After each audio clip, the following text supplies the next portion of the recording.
5 seconds. Mr.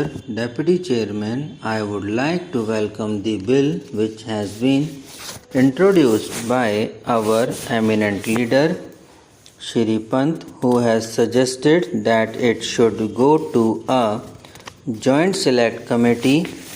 I would particularly like to welcome the proposals regarding the removal of the ban on practice by High Court judges after retirement.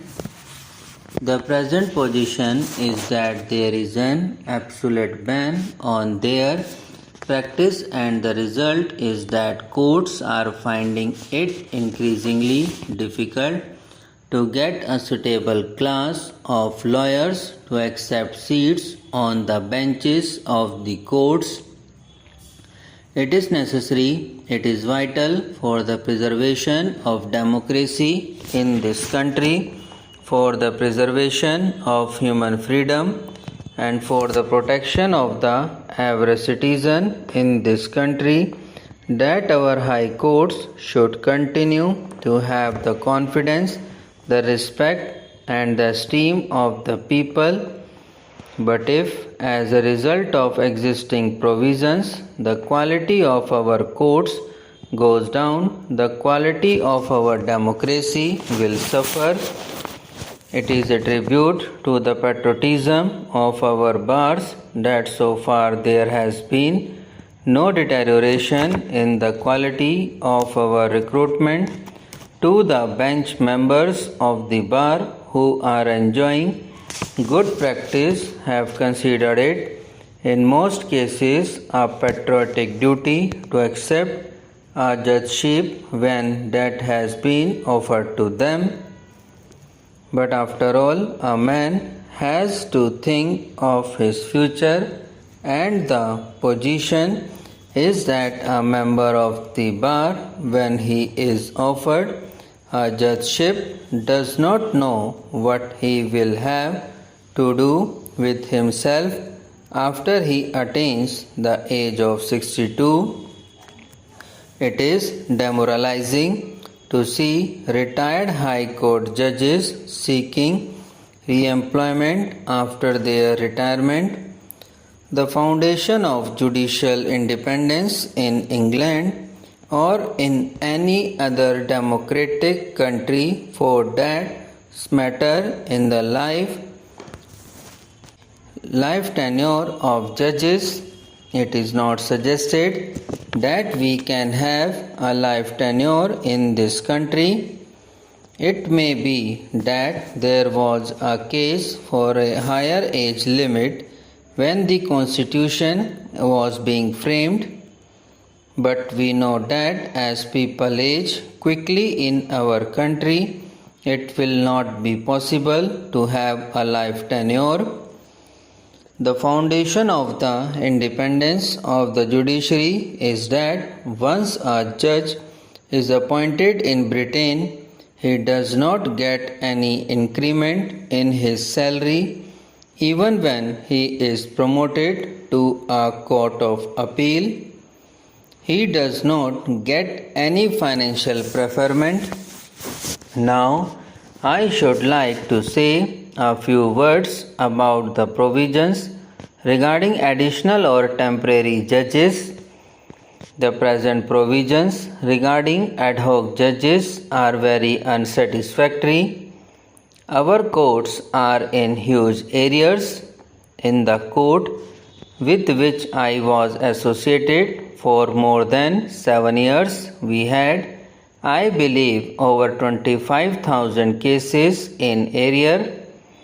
Now these arrears are largely a legacy of the past, and I can tell you that with all the speed that judges may possess, it is not possible for them with the existing number of judges to cope with the amount of work in our courts.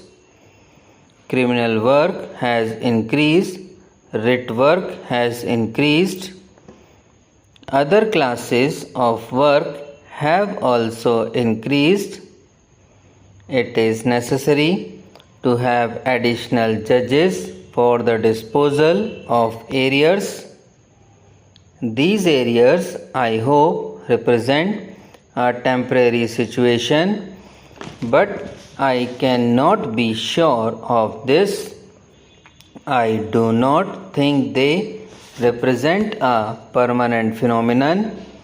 Once these arrears have been cleared off, it will be possible for us to fix or to determine the permanent strength of our courts with some degree of assurance.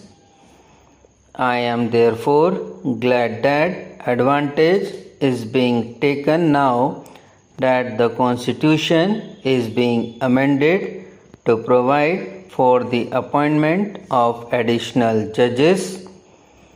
There were some legal doubts about what an ad hoc judge could or could not do, and it was therefore necessary that provisions for additional judges should be included in the amending bill.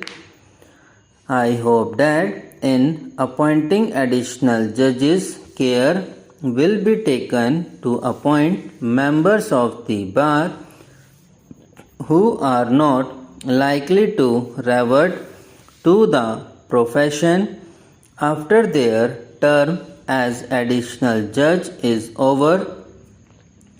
That is to say, appoint a man whom you are going to appoint as a permanent man in the initial instance, if you like, as an additional judge, and then confirm him as a permanent judge when the permanent vacancy occurs. Another suitable class of persons to be appointed as additional judges are our district judges. If you want a district judge to become ultimately a permanent judge of the High Court, you may appoint him in the initial instance as an additional judge or as a temporary judge. You can also invite retired High Court judges for definite periods to act as additional judges.